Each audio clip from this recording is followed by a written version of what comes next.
얘들아, 자, 드디어 다니엘서 공부할 시간이 왔어요. 왔어, 복습을 왔어. 해야 될 거 아니야. 그럼. 자, 지난주에 뭐가 나왔어? 다니엘의 새 친구가 나왔단 말이야. 생각나는 게 있는데 그 느부갓네살 왕이 되게 변덕을 부렸잖아. 하나님이 진짜. 대단하다 해놓고 또 막 우상 섬기고 말했잖아. 그러니까 앞에서 막 절까지 하고 막 그랬는데. 절하라고 시키고. 그랬더니 또 갑자기 무슨 동상을 세워가지고 또 사람들 절하게 그래, 하고. 그래서 새 친구가 어림당했잖아. 결국에는 손대지 않은 돌이 와서 그거 다 부셔뜨렸잖아. 그래서 그랬지. 그치? 그러니까 그거는 저 얘기 아니야. 지난 얘기 아니지.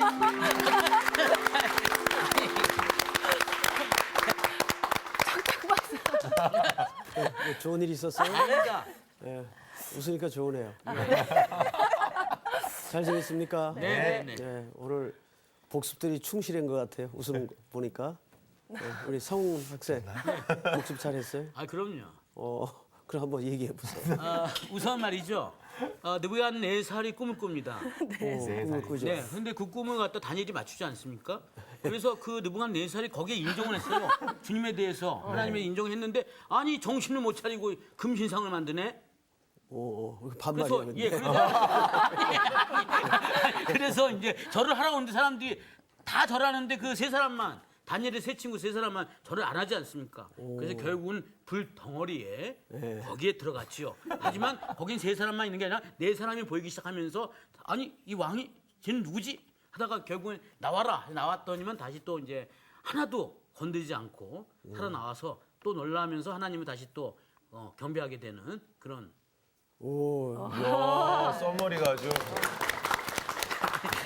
나 저 뭐라고 얘기했는지 잘 모르겠어. 뭐라고 얘기했는지 잘 모르겠네. 성령께 붙들려 얘기하는 것 같아요. 우리 주은 씨는 지난주 배운 거 지난주에? 제일 남는 게 뭐예요? 절대적 가치. 절대적 가치. 다 숨겨놓고 있었어. 일부러 얘기 안 한 거야, 남은 아까. 것 같아요. 그래요. 혹시 한 주간 동안 뭐 거기에 적용되는 사례가 있었습니까? 이거 준비 못했다. 이거. 그거는 변하지 않는 거니까요.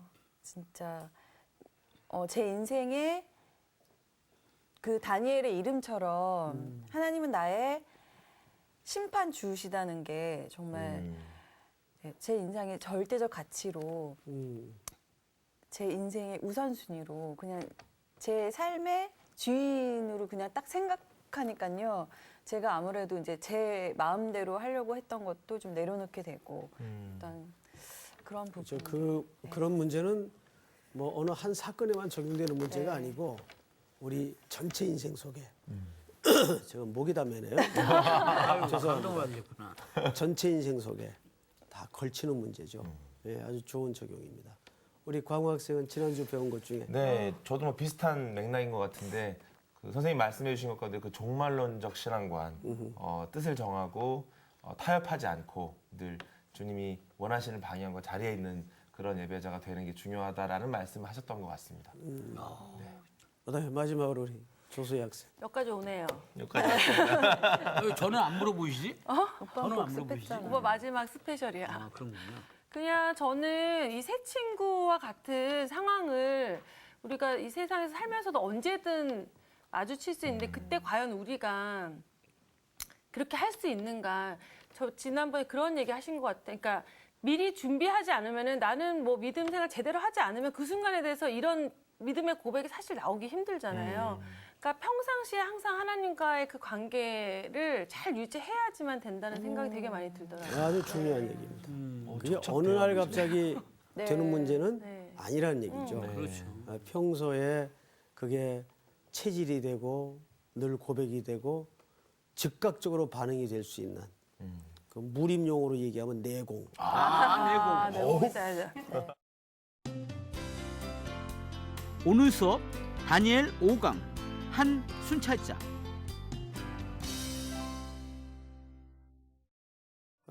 오늘은 이제 다니엘서 4장으로 좀 들어가겠습니다. 네.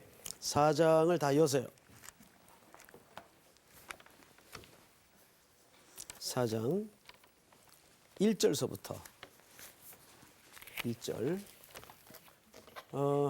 우리 저기 조수희 학생부터 네. 2절씩 읽으세요. 네.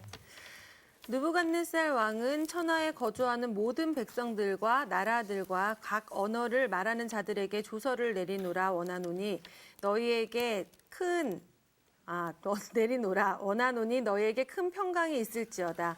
지극히 높으신 하나님이 내게 행하신 이적과 놀라운 일을 내가 알게 하기를 즐겨하노라.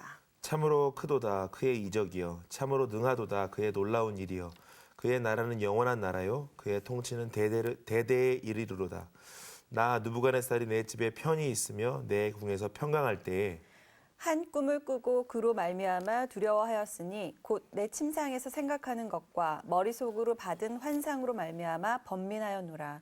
이러므로 내가 명령을 내려 바벨론의 모든 지혜자들을 내 앞으로 불러다가 그 꿈의 해석을 내게 알게 하라 하였더라. 그때 박수와 술객과 갈대아 술사와 점쟁이가 들어왔으므로 내가 그 꿈을 그들에게 말하였으나 그들이 그 해석을 내게 알려주지 못하였느니라. 그 후에 다니엘이 내 앞에 들어왔으니 그는 내 신의 이름을 따라 벨드사살이라 이름한 자요 그의 안에는 거룩한 신들의 영이 있는 자라.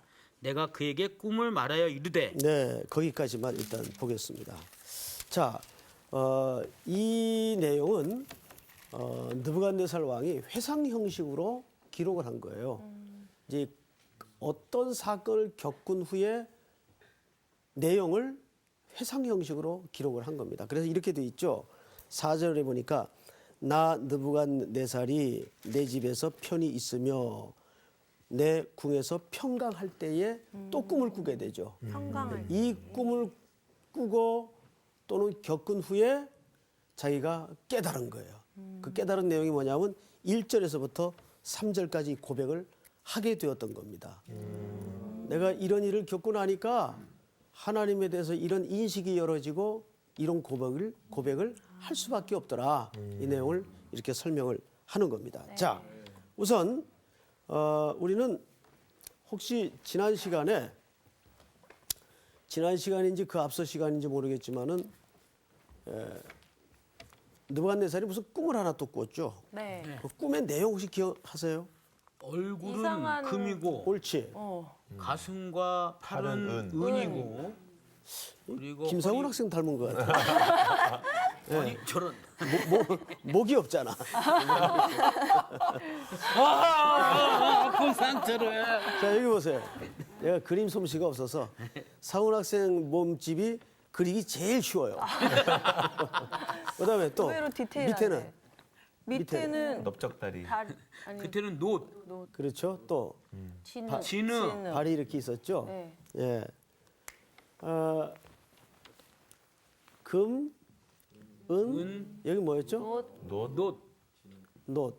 진흙. 철과 진흙 맞아요. 진흙 이렇게 돼 있어요. 자, 저 그림이 뜻하는 바가 뭐라 그랬습니까? 머지않아 저 세대는 무너질 것이다. 쇠퇴하는. 그렇죠.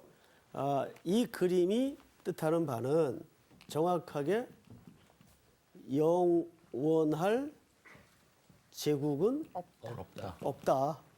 그리고 누구만이 영원하시다. 하나님. 하나님 뜨이지 말씀. 않는 돌 기억나죠? 네. 하나님의 나라만 영원한 나라다. 그래서 우리의 모든 인생의 초점이 그 나라의 완성을 향해서 맞춰져야 된다. 그걸 뭐라 그랬죠? 종말론적 삶의 관점이라고 말씀을 드렸어. 여기까지는 기억나시죠? 네. 자, 그런데 오늘 느부갓네살이 4절에 보니까 또 하나 꿈을 꿉니다. 꿈을 많이 꾸네요. 예, 오늘 내용이 두 번째 꿈이에요. 두 번째 숙면을 꿈. 못 취하는 거야. 쭉 꿈을 꾸는데 또 이 꿈의 의미를 알아요, 몰라요? 몰라요. 모르죠. 자, 성경을 잘 보십시다. 10절. 9절부터 제가 좀 읽을까요? 박수장 벨드사사라 네 안에는 거룩한 신들의 영이 있은즉 어떤 은밀한 것이라도 네게는 어려울 것이 없는 줄을 내가 아노니 내 꿈에 본 환상의 해석을 내게 말하라. 10절 다 같이 시작. 내가 침상에서 나의 머릿속으로 받은 환상은 이러하니라. 내가 본즉 땅의 중앙에 한 나무가 있는 것을 보았는데 높이가 높더라. 네. 우리는 여기서 이 꿈의 내용으로 들어가기에 앞서서 이 꿈을 꾼 인물에 대해서 조금 더 깊이 살펴볼 필요가 있어요. 지금 느부갓네살은 부흥 시대를 맞이했어요. 그러니까 절정기예요.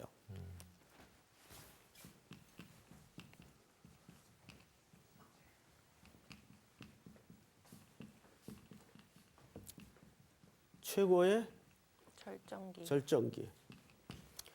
근데 항상 사람은 잘 될 때 조심해야 돼요. 위험해요. 네. 대표적인 인물이 누구죠? 솔로몬, 솔로몬도 그랬지만 가장 결정적인 실수를 했던 인물이 다윗. 그렇죠. 다윗입니다.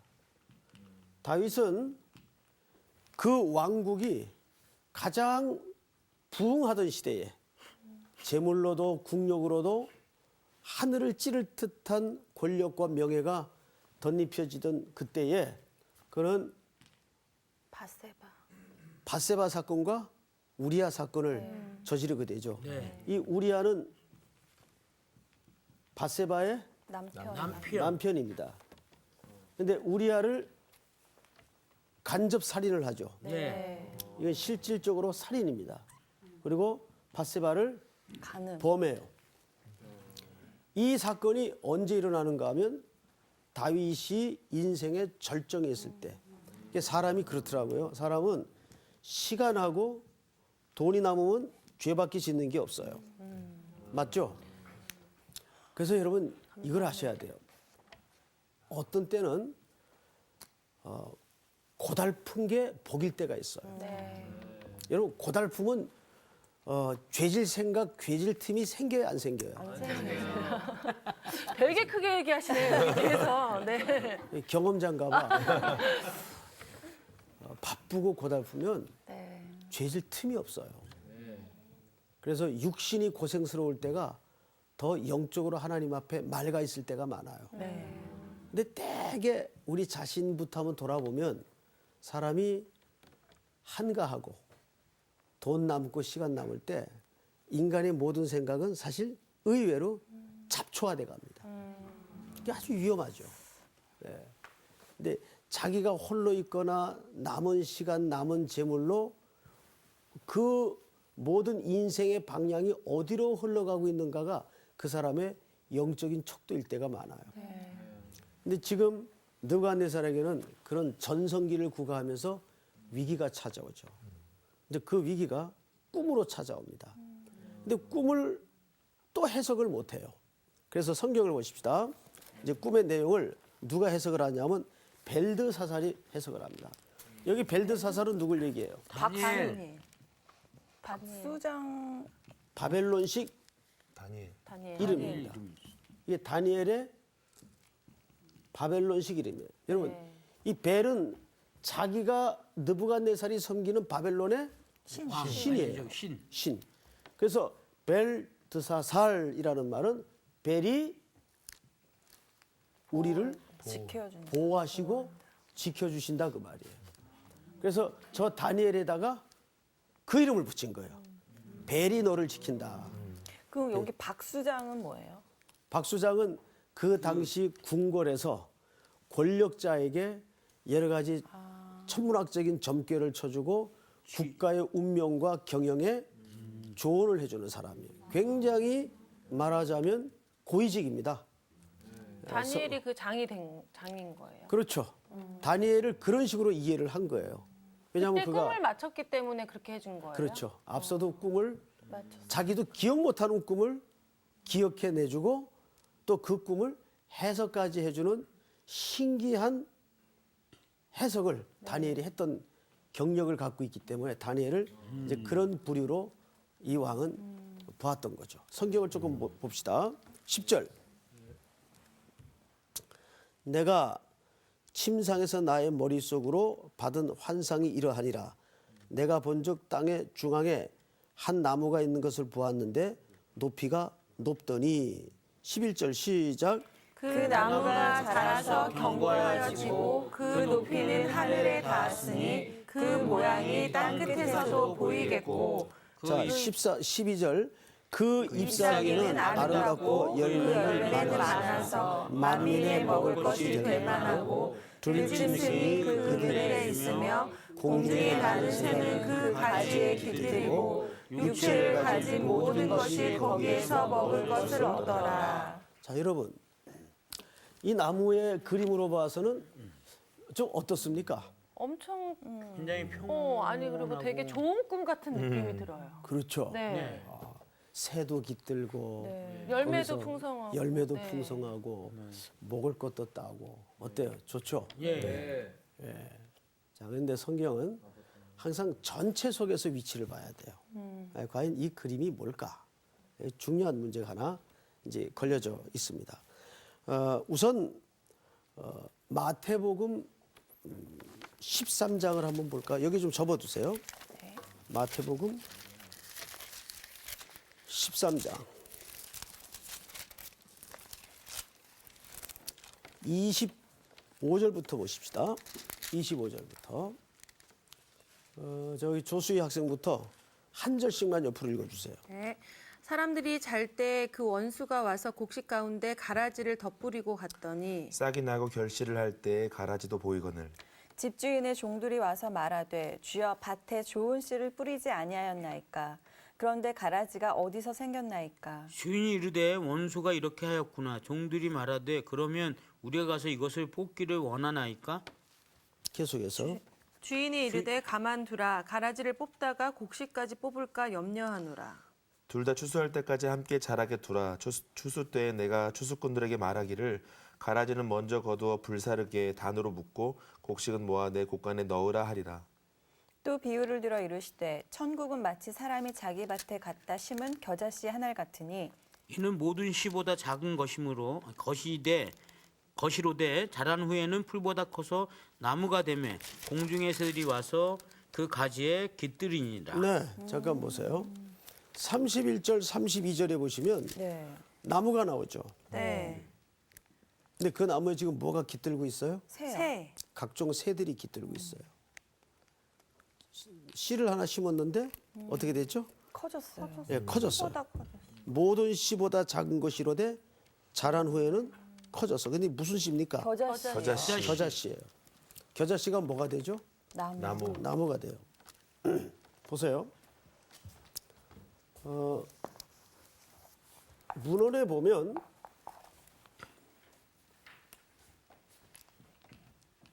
겨자씨는 절대 나무가 안 되죠. 나무가 될 수가 없어요. 한 요 정도만 자란다고 들었는데. 풀입니다. 네. 겨우 풀 정도의 높이에요. 근데 겨자씨가 지금 뭐가 돼 있죠? 나무. 그럼 이게 정상적으로 자란 겁니까? 잘못 자란 겁니까? 잘못 자란 거네요. 잘못 자란 거죠. 근데 거기에 지금 뭐가 깃들고 있어요? 새가. 새. 항상 성경에서 새는 좋은 의미로도 사용된 경우가 있지만 밭에 뿌리었던 곡식을 먹어. 누가 갖다가 먹어요? 새요. 새들이 다 갖다가 먹어요. 그래서 새는 그런 부정적인 측면으로 쓰여질 때가 또 있어요. 자, 이 경우는 뭐에 관한 비유인가 하면 이게 하나님의 나라에 관한 비유예요. 천국에 관한 비유란 말이에요. 그러면 천국의 요소 속에도 잘못 성장하고 잘못 자랄 가능성과 요인이 있을 수 있다는 얘기입니까? 없다는 얘기입니까? 있다. 있을 수 있다. 왜? 앞에 무슨 비유가 있었어? 연결시켜서. 가라지. 가라지와 알곡의 비유가 있었어요. 그것도 무슨 비유예요? 그것도 천국 비유예요. 네. 자, 24절을 보세요. 예수께서 그들 앞에 또 비유를 들어 이르시되 천국은 좋은 씨를 제 밭에 뿌린 사람과 같으니 사람들이 잘 때 그 원수가 와서 곡식 가운데 뭐를 덧뿌리고 가죠? 가라지.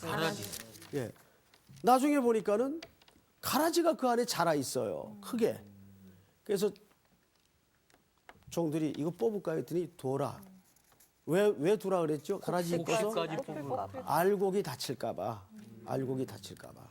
여기서 우리는 또 하나의 중요한 원리가 있어요. 항상 개혁 해야죠. 그런데 개혁은 잘라내고 제거해내고 뽑아내는 데 집중하기가 쉬워요. 소위 개혁이라는 이름으로. 저는 개혁을 반대하지 않습니다. 매일 교회는 개혁이 돼야 됩니다. 그러나 하나님은 여기서 관점이 뭐예요? 도라. 뭐가 다칠까 봐. 알곡이 다칠 수 있다. 뽑아내는 데만 신경 쓰다 보면 우리가 교회에 마땅치 않은 영역들이 보여요, 안 보여요? 보이죠? 보이죠? 네. 교회가 성장해 가면서 그런 요인들이 점점 같이 자라요. 그러면 소위 개혁한다는 쪽의 입장에서는 그거 뽑느라고 공동체를 망가뜨릴 수가 있어요. 제일 중요한 게 뭐죠? 공동체예요. 물론 그런 거를 발본색원에서 자리 붙이지 못하게 할 동일한 작업도 계속 돼야 됩니다. 그런데 그러한 작업이 공동체 전체를 부수는 지경까지 가면 그건 옳은 개혁이 아니에요. 여기서 하나님도 뭐라 그랬죠? 주인도 두어라. 추수 때가 있다. 일정 부분의 심판에 관해서는 누구에게 맡겨야 되는 거예요? 마지막 주인에게 맡겨야 되는 거예요. 그때 알곡과 가라지가 분간이 되고 구분이 된단 말이죠. 이렇게 천국은 잘못 자랄 수 있는 영역이 있어요. 마찬가지로 겨자씨가 뭘로 자란 거예요? 새들이 깃들 나무로 자란 거예요. 아이러니죠? 네. 그러니까 이 얘는 뭐예요? 잘못 자랄 수 있는 내용을 말하는 겁니다. 이거를 우리는 자꾸 이와 같이 우리도 교회를 성장학적인 측면에서 외형을 키워야 되고 이런 식으로 접근을 하면은 성경 본문을 잘못 읽는 거죠. 자, 오늘 저런 관점에서 이어서 다니엘서 본문을 다시 가보세요. 성경 다니엘서를 보시면 자, 느부갓네살 왕이 꾼 꿈의 내용이 이렇습니다.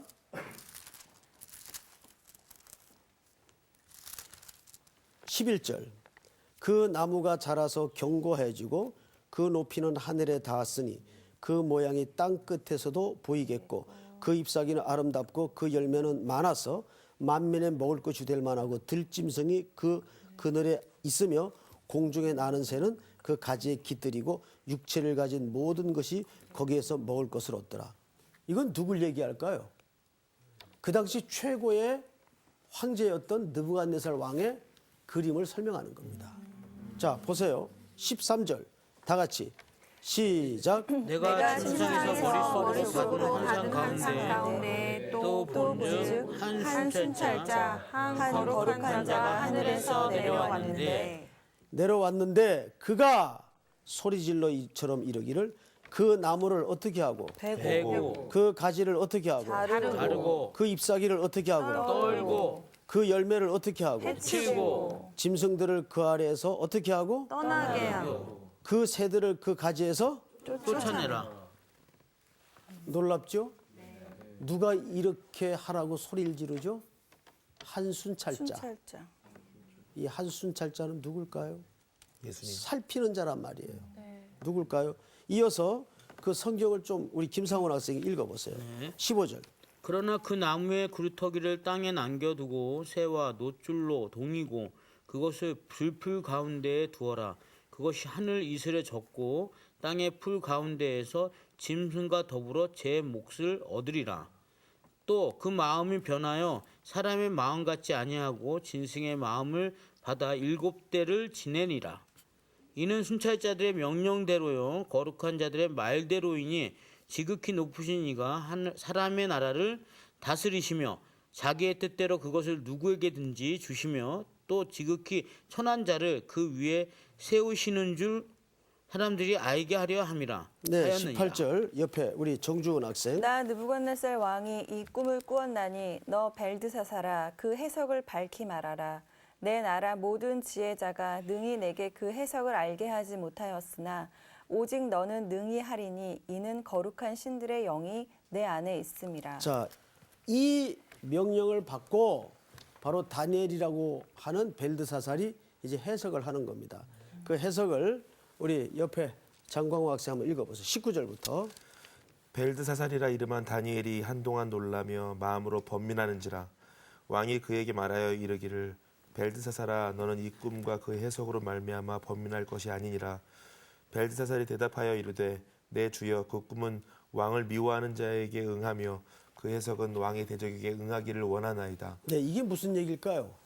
이 꿈의 해석을 딱 보니까 너무 두려운 꿈이에요. 누구에게? 왕에게. 그래서 다니엘이 겁이 나고 두려우면서도 뭐라고 얘기를 하냐면 내 개인적인 소원은 이 꿈의 해석의 내용이 왕에게 응하지 않기를 바랍니다. 하지만 뭐예요? 하지만 그것이 하나님이 주는 해석을 변개시킬 수 있어요? 없어요?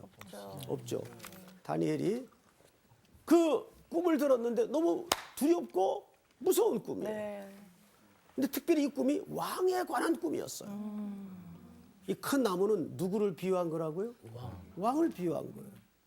근데 베어라, 쫓아내라, 찍어라 전부 그런 동사로 연결돼 있죠. 이 말은 지금 왕이 큰 나무처럼 한껏 높아져 있는 거예요. 하나님이 교만을 뭐라 그래서 패망의 선봉이라 그랬죠. 역사 속에 하나님이 교만한 사람을 썼던 적은 없어요. 이 교만은 아주 무서운 사탄의 뿌리를 둔 죄예요. 사탄이 어떻게 출처가 기원이 시작이 되었나요? 루시퍼요. 하나님과 같아지려, 높아지려는 의도였어요.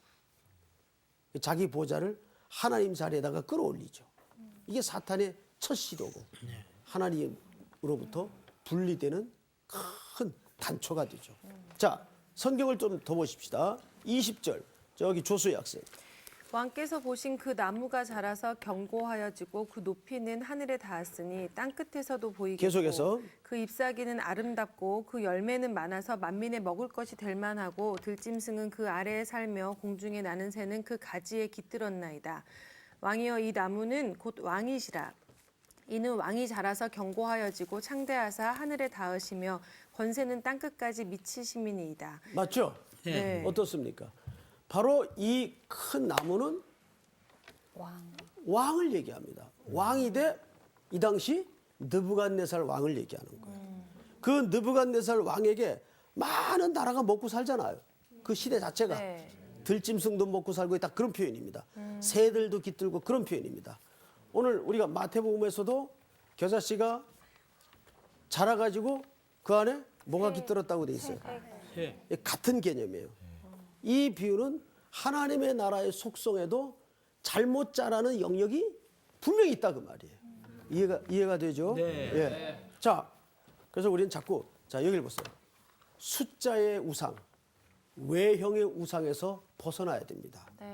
아멘. 아멘. 기독교의 본질은 크기나 세력과 외형이 있지 않아요. 기독교의 본질은 항상 하늘의 미랄의 정신. 하늘의 미랄이 뭐예요? 떨어져서 죽는 거예요. 그런데 거기서 열매가 나고 싹이 나지 않습니까? 생명이 올라오지 않습니까?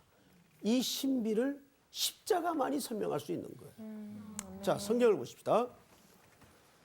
22절에 보니까 왕이여 이 나무는 곧 누구라? 왕이시라. 이는 왕이 자라서 견고해지고 창대하사 하늘에 닿으시며 권세는 땅 끝까지 미치십니다. 23절 다 같이 시작. 왕이 보신즉 한 순찰자 한 거룩한 자가 하늘에서 내려와서 이르기를 그 나무를 베어 없애라. 그러나 그 뿌리의 그루터기는 땅에 남겨두고 새와 노줄로 동이고 그것을 들풀 가운데에 두라.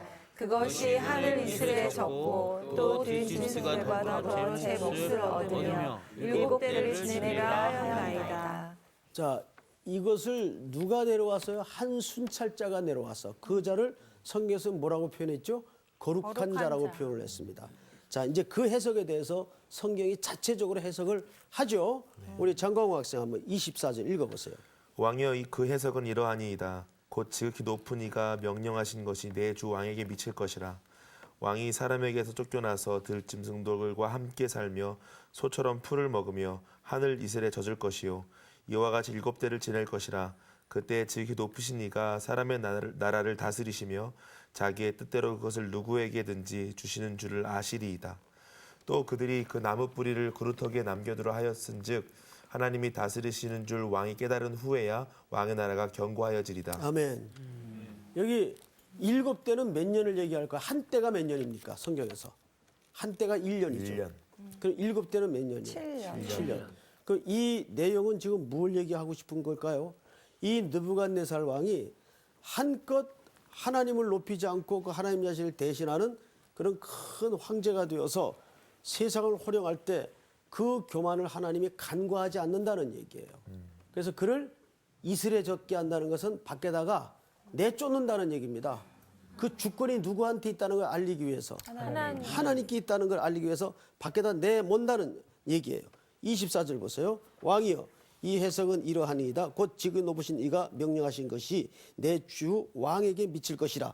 왕이 사람에게 쫓겨나서 들짐승과 함께 살며 실제로 이 느부갓네살은 이후에 그렇게 폐위가 되어서 7년간을 야인 생활을 한 기록이 있어요. 고대 문헌에 보면. 그리고 그는 이렇게 처참한, 그러니까 완전히 천국에서 지옥을 경험하는 극단의 삶으로 내몰리죠. 그리고 7년 만에 돌아와서 27절 보세요. 27절을 정주훈 학생 읽어보세요. 그런즉 왕이여 내가 아뢰는 것을 받으시고 공의를 행함으로 죄를 사하고 가난한 자를 긍휼히 여김으로 죄악을 사하소서. 그리하시면 왕의 평안함이 혹시 장구하리이다 하니라. 이 모든 일이 다 느부갓네살 왕에게 임하였느니라.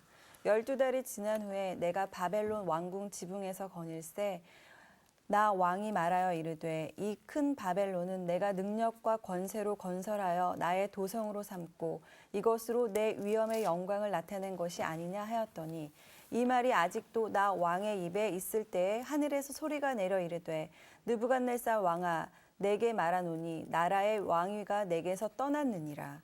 내가 사람에게서 쫓겨나서 들짐승과 함께 살면서 소처럼 풀을 먹을 것이요 이와 같이 7대를 지내서 지극히 높으신 이가 사람의 나라를 다스리시며 자기의 뜻대로 그것을 누구에게든지 주시는 줄을 알기까지 이르리라 하더라. 아멘. 아멘. 이 일이 그대로 자기가 꾸었던 꿈속에 하나님이 경고를 하셨어요. 그리고 다니엘이 그 해석을 주었습니다. 네. 그런데 설마 했던 것이 실제로 이 바벨론의 역사 속에 다니엘의 역사 다니엘과 느부갓네살의 역사 속에 벌어지고 실현된 거예요. 설마 하겠죠, 왕 입장에서는. 네. 그렇죠. 자, 여기서 보십시오.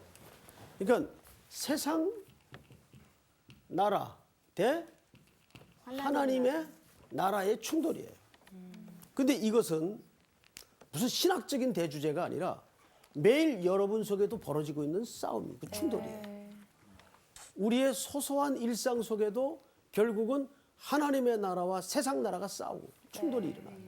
이거는 내 내면적인 가치 속에서도 일어나는 충돌이고 또는 어떤 조직과 조직 속에서 일어나는 충돌일 수도 있고 이게 계속 일어나요. 그러니까 이것을 우리가 세심히 보면서 성도가 하나님 앞에 교만하지 말아야 될 중요한 이유가 어디 있을까? 제가 그 어느 원로 목사님 얘기를 좀 할게요.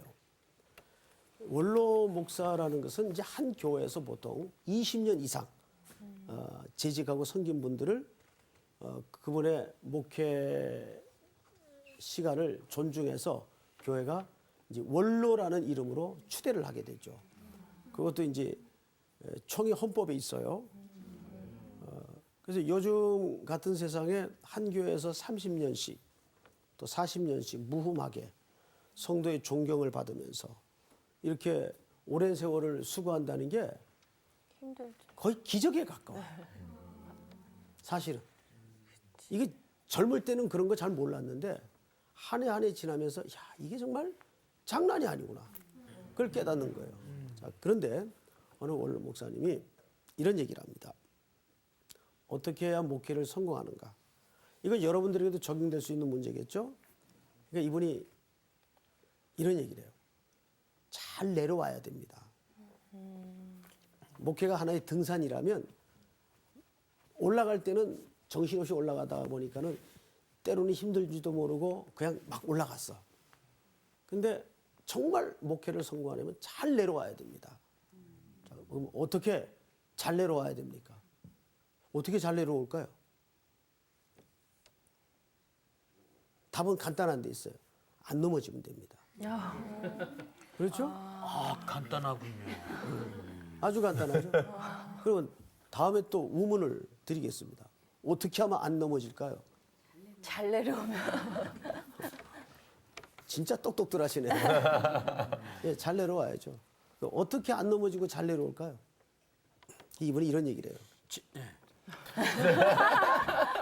우리 상훈 학생 뭐라고 대답하려고 그랬어요? 아, 누가 그러더라고요. 이 답은 질문자에게 있다. 질문자에게 있다. 예, 제가 말씀드릴게요. 네.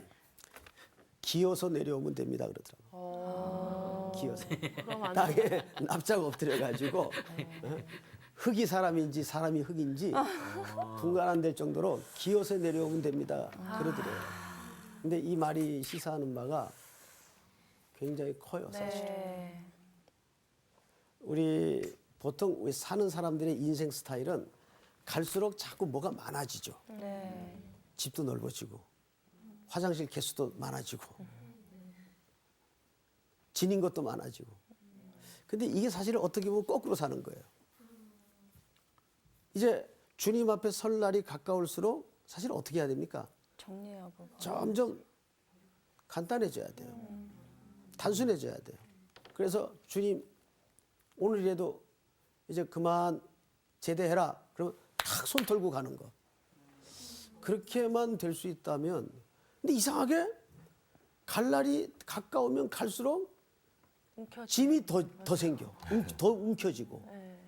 이게 아직도 우리 인생의 중심추가 내 쪽에 있다는 거예요. 그래서 거기에 목을 메고 거기에 분노하고 그러는 거예요. 그걸 성경은 사실 교만이라고 얘기를 합니다. 왜 그렇게 되는지 아세요? 내 인생 내가 책임진다는 깊은 하나님에 대한 연약한 신앙이 아직도 뿌리 박혀 있기 때문입니다. 이 불신이죠. 불신. 그래서 사도 바울이 디모데에게 이런 말을 남기죠. 네가 진리의 말씀을 옳게 분별하며 부끄러울 것이 없는 일꾼으로 인정된 자로 자신을 하나님 앞에 드리기를 힘쓰라 그래. 힘쓰라. 자신을 하나님 앞에 드리기를 힘쓰라 그래. 그 힘쓰라는 말이 무슨 뜻인지 아세요? 애쓰고 노력하라는 말이 아니에요. 그 힘쓰라는 말은 내 인생을 하나님 처분에 맡겨라. 그 파리스템이라는 말이 제의적 용어예요. 제사 때 제물에 쓰는 용어예요. 드린다. 근데 그 제물을 어떻게 해서 드려야 되죠? 죽여서 드려야 돼요. 근데 우리가 사실 제물이라면서도 말이 너무 많죠. 죽은 놈들이. 말이 너무 많아요. 주장이 너무 많고 관점이 너무 많고. 근데 우리는 제물이에요. 그분께 처분대로 맡기는 거예요. 그게 제일 겸손한 태도입니다, 사실은. 이 느부갓네살은 오늘 가장 주된 주제가 교만의 결과입니다. 그래서 그는 결국 이 꿈을 통해서 그 꿈을 겪고 하나님 앞에 인간의 본질을 깨닫는 게 4장 1절에서부터 3절까지의 내용입니다. 1절, 3절을 마지막으로 읽고 한번 마치도록 하겠습니다. 4장 1절. 자, 다 같이 시작. 느부갓네살 왕은 천하에 거주하는 모든 백성들과 나라들과 각 언어를 말하는 자들에게 조서를 내리노라. 원하노니 너희에게 큰 평강이 있을지어다. 지극히 높으신 하나님이 내게 행하신 이적과 놀라운 일을 내가 알게 하기를 즐겨하노라. 3절 다 같이. 참으로 그도다 그의 이적이여 참으로 그도다 그의 놀라운 일이여 그의 나라는 영원한 나라요 그의 통치는 대대에 이르리로다. 이제 모든 세상의 나라의 주권과 주인이 그분의 손에 있다는 걸 알게 되었어요. 그리고 그분 나라만이 참된 영원한 나라는 걸 깨닫게 된 겁니다. 이 고백을 하면서 지난 시간 겪었던 참혹한 영적인 어둠의 터널의 기간을 이렇게 회상 형식으로 고백을 하게 된 겁니다. 아멘. 아멘. 자, 오늘 공부는 여기서 끝. 감사합니다. 수고하셨습니다. 그렇지. 커지기만 바라고 우리가. 자꾸 눈에 보이니까 있잖아. 욕심이 더 생기는 거. 그러니까. 왜 이렇게 나이가 먹으면 먹을수록 내는 와야 되는데 말이야. 내려놔 좀. 왜 자꾸 욕심이 생겨나? 응? 내려놔. 뱃살도 내려놓고 좀. 어떻게 모은 건데? 어렵게 모았구나. 어떻게 누가 내 뭐 사이 좀 가져갔어. 내려놓고 싶구나. 오빠가 버려야지.